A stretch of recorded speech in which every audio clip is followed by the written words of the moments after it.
And today we are playing an FBL again. It's FBL Week 3 versus Cory, and it's looking to be a scary one. Cory has been doing pretty freaking well versus his opponents.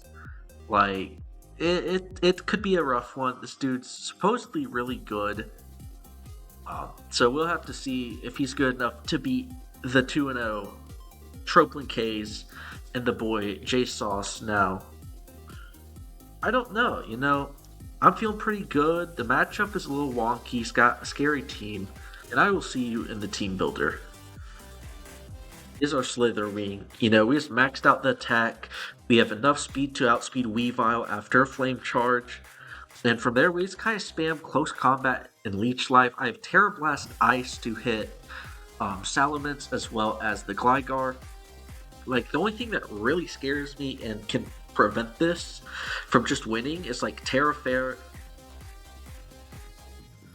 Manaphy, which, to be fair, I do expect coming. And Okidoji, which I think is probably a 50-50. It can do some stuff, but I don't love it in the matchup. Like, if there's a Slitherwing matchup of all time, it is probably this one. Getting a little bit greedy, I could have just, clicked Scarf Close Combat, Scarf U-Turn. But I really do think that this can just get up a Flame Charge late game and kind of win. Next up, we got Walk and Wake. Where's Rock and Choice Spec, Speed Booster, the classic. Enough speed to outspeed Iron Shreds, and you just dump the rest into Special Attack and Special Defense. Draco Meteor, Flip Turn, Hydro Steam, Dragon Pulse. Hits his entire team, and then Terraform Manaphy. I just kind of got to scout. I can click Flip Turn on it, see what it wants to do. But yeah, this thing is going to set up the Slitherwing for success. It kind of just comes in and clicks buttons this week. He doesn't really like to tank any of these. And with the speed boost, I count speed as speed boosting Iron Treads. I count speed +1 Salamence, which is really good. Even like a weird Scarf Manaphy, which probably doesn't come. But yeah, I'm really liking this set this week. I mean, it's doing the classic Walking Wake thing. Terra Dragon, because there is no Fairy on this roster. Of course, it's probably why Manaphy is going to be Fairy. But his Dragon Resist is Iron Treads, who I don't even know how much it takes from Terra Dragon, Draco Meteor, but I'm willing to bet that it is an absurd amount. So his one resist kind of gets shamoned by it. Terra Dragon just felt really free. Anoa, if I don't use Terra Ice on Slitherwing, or if like Salamence doesn't come, then I just kind of got a free button to click. Next up, we're bringing our Screamtail this week, Roop Berry, which, if you don't know what it does, upon getting hit by a special move, it does, I believe, 1/8 or 1/12% of the opponent's max HP, which is really good in this case for Terapagos. This is one of my main ways to deal with Terapagos. We're running max speed to outspeed the Ogerpon Hearthflame and hopefully get Encore or Thunderwave off, and the rest was just dumped into HP. We have Encore for, setup Manaphy, Thunderwave for Manaphy, for Terapagos, for Ogerpon, stuff that can really get out of hand, and then Game just hits everything. He doesn't really have a good Fairy resist. Like, again, Iron Treads doesn't have good Spinef, and it can Terra. So maybe Screamtail could have been more offensive this week, but I like what it can do to hopefully stop the Terapagos and Manaphy from snowballing. Now we got our Sunsetter for the week. We have Ninetales rocking the Heat Rock. Pretty standard, Baton Pass, Flamethrower, Encore, Will-O-Wisp. Again, I really don't want this Manaphy and Terapagos to set up, so we're bringing Encore on here. We're bringing Will-O-Wisp for just good status on everything, and Baton Pass to get the hell up and out of here. Running enough speed to outspeed timid Terapagos, so I can just hopefully Encore it or Will-O-Wisp to break the shell. Then we just put the rest in HP and then Special Bulk, because being able to take the special moves more than the physical ones, because this is going to come on like Manaphy and Terapagos. So this thing's just kind of here to set Sun for Wake and Slither, and just be a disruptor, hopefully. And it's gonna pair well with our next Pokemon, Gouging Fire, rocking the Air Balloon this week, 4 Iron Shreds, and 4 Stomping Tantrum Ogerpon, Dragon Dance, Breaking Swipe, Heat Crash, Morning Sun, enough speed to outspeed Terapagos, just like Ninetales, and then we just put the max in HP in Spadef, and hopefully we are going to be able to just Dragon Dance and Breaking Swipe and get up to a ton and just kind of snowball from there. I mean, this set feels really, really nice. Now, the one thing I will say about it is that Heat Crash doesn't do a ton to Iron Shreds, which is a little scary, but in theory I'll have Sun up or Dragon Dance up, so I don't think it'll be too bad. I do also have to watch out for Terra Shell Terapagos, but overall, I think this set can get it done, especially if I force a 50-50 onto Manaphy. If it wants to Terra Fairy or be a water type, that's going to be really nice. And finally, this week, we're bringing our Rotom Wash. We have Rindo Berry, Thunderwave, Volt Switch, Hydro Pump, Pain Split. Rindo Berry is here for that Manaphy.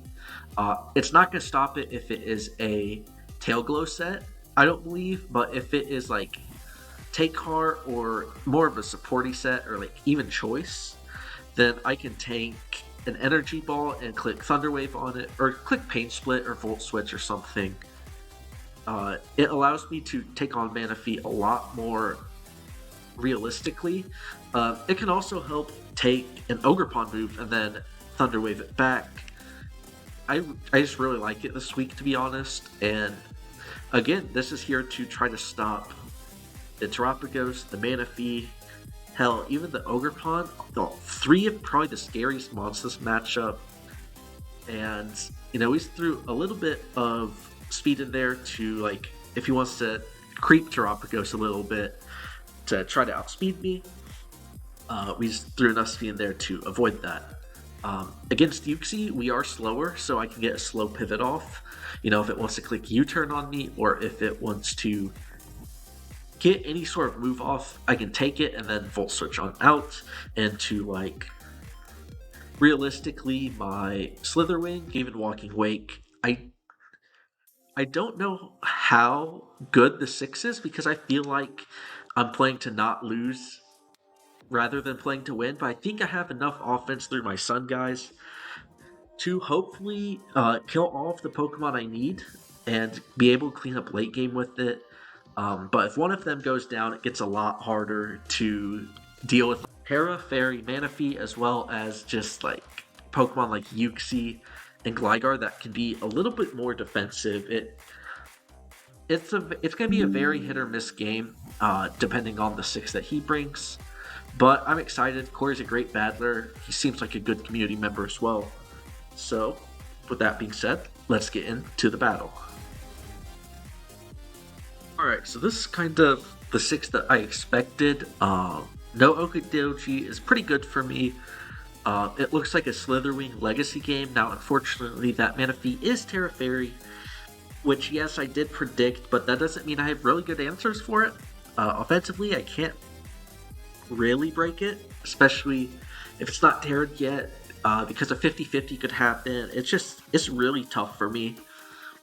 Outside of that, I don't think anything is too hard to handle. Terapagos is going to be annoying in the late game, as always. Uxie, it's a fat bitch. But yeah, I want to lead Slitherwing. I just want to hit the Goob Nut turn 1, because I don't really know what he wants to lead. If he leads Iron Treads, that's just a free close combat. It's Terra Water, but like it's still gonna do a fuck ton. If Weavile leads, there's like nothing he really can do to me. Realistically, if Uxie leads, I just hit a fat Leech Life on it and see what it wants to do from there. Now, getting Thunderwaved would hurt, but it's not that bad. And then that's only the realistic leads I see. I think Manaphy could be a sneaky one, but I don't see him leading it. So I just lead Slitherwing, per the usual. And he leads Weavile, so this is perfect for me. I want to see what he goes into now. So I just click Flame Charge because, like, if he wants to go Salamence, that's good info. If he wants to go, like, Uxie, it's also good info. I didn't want to commit to making a Leech Life play or a Close Combat play, so I won't put the pressure on immediately, so I Flame Charge. Somehow I outspeed. And my mind's turning. I don't know what this Weavile is. I don't know why I outspeed. And then, all of a sudden, the answer literally hits me in the face. That Weavile's counter.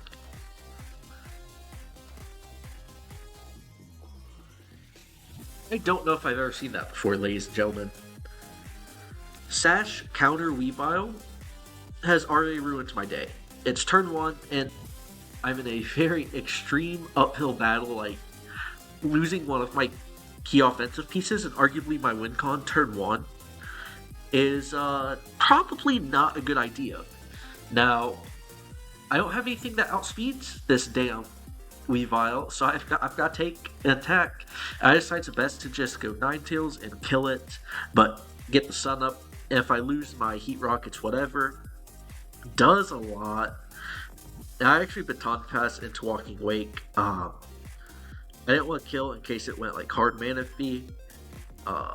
Walking Wake just outspeeds it and kinda puts me in an awkward position, but like Weavile is gonna be a problem anyways. I just want to preserve Ninetales health. I Dragon Pulse there. Now he doesn't know if I'm Specs or anything, but goes mana fee. If I wasn't Specs, because I wasn't Life Orb, he probably can't accurately predict Specs. But if I was Salt Vest or something weird, if I was something weird like a Mystic Water or Dragon Fang, then I don't know, Manphy could take a good amount. But instead just clicks Alluring Voice, probably a good move. I lose my Roop Berry, and I believe this is just a Thunder Wave. Yep, that Uxie gets paralyzed, which isn't too big of a deal. I switch to Walking Wake because it's pretty free. I don't know if he wants to click Nox, Rocks, U-turn. Rocks go up, which is an actual problem for me, as I'm just here to click Hydro Steam and get the hell out of the way. Now, red card, super good bring, forces me out, and Volt Switch does not kill this Uxie. I didn't have anything to kill the Uxie.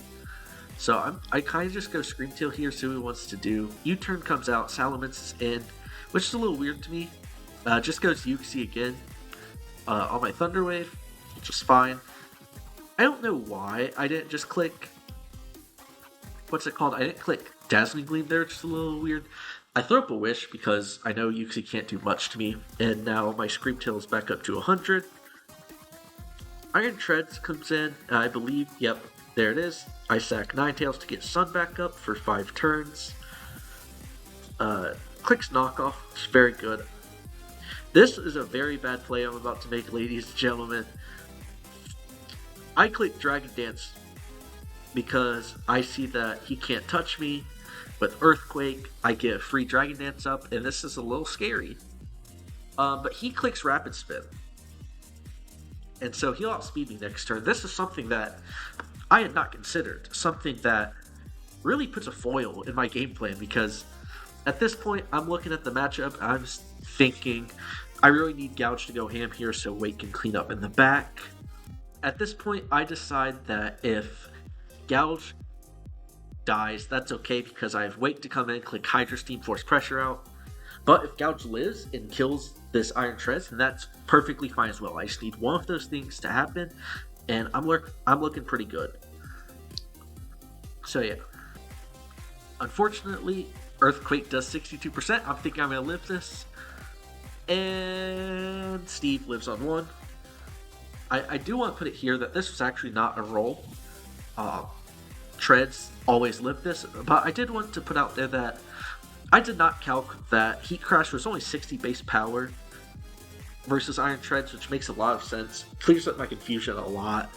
And that's very unfortunate. I didn't know Iron Treads was a badass, but you know, you live and you learn. This is not good for me. I just go Rotom Wash and just hope to hit the Hydro. Like,